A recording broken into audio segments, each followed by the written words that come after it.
Jake Fromm to come out here in the relief. He called it the closer role, and in a game he hasn't played in a couple of years now, rise to the occasion. Yeah, great to see.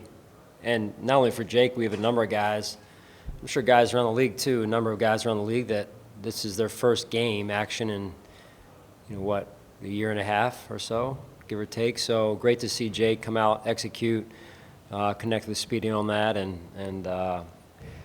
great to see us pull out the win right there. Some good situational football at the end too.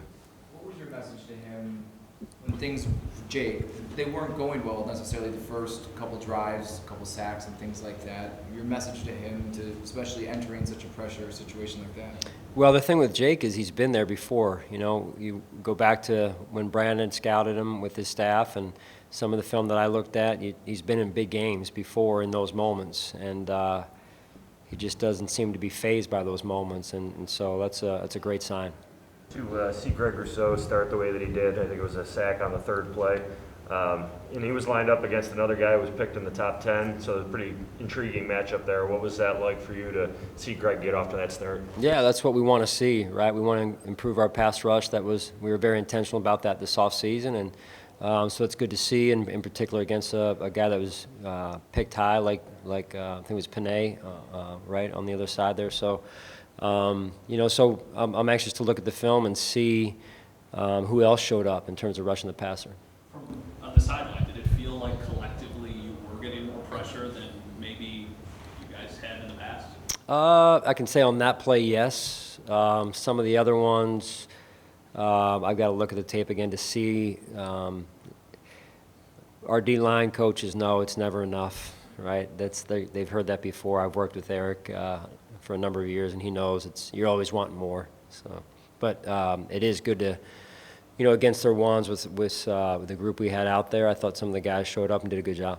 Devin had a strong yards per carry, and then was able to get the touchdown catch. I know Zach wasn't able to be out there, but to see him get going, albeit in the first preseason game, he's an important player for you. Is it a step in the right direction for him, do you think? Yes, yeah, I was impressed by the way he ran. I thought he was productive, had some holes, credit the offensive line at times. He made some people miss, and I think we had 90-some yards rushing at halftime, and I was happy to see that.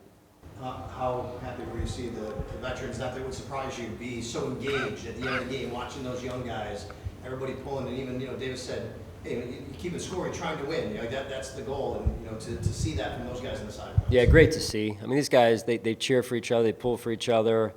It means something to them, even though it's a preseason game. That's what competitors do. You go out there and you try and win the game with what you have at your disposal in terms of the call sheet, the game plan, and I credit the guys, man. Those were good situations for us to be in. I thought we did get sloppy, though, at times, and so we've got a lot to work on from this game. Sean, we knew about Josh going into the game that he wasn't going to play, but there was a big group of veterans and players who have established themselves that didn't go tonight. I guess what went into the decision to kind of have that big core sit out this first game? Yeah, I think, listen, we all have to earn our spot. I just want to put that out there. They know that.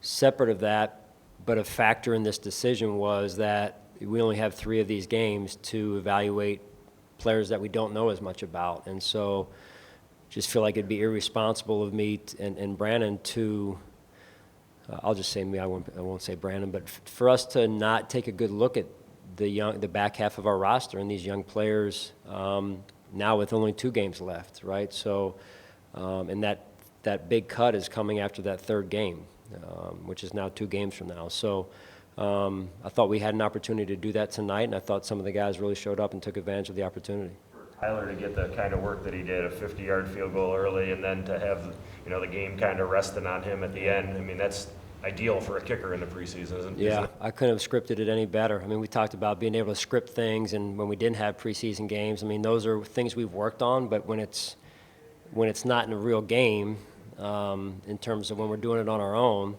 that's great experience for Tyler, for working with Matt, who's new. That relationship is new this year, and obviously Reed's been around, and the whole operation. I mean, that's good situational football. Anything on Antonio and Isaiah early on? Players. Antonio came back. Yeah, back. he did, yeah. And Isaiah. Yeah, Isaiah, I still haven't met with our trainer yet, so.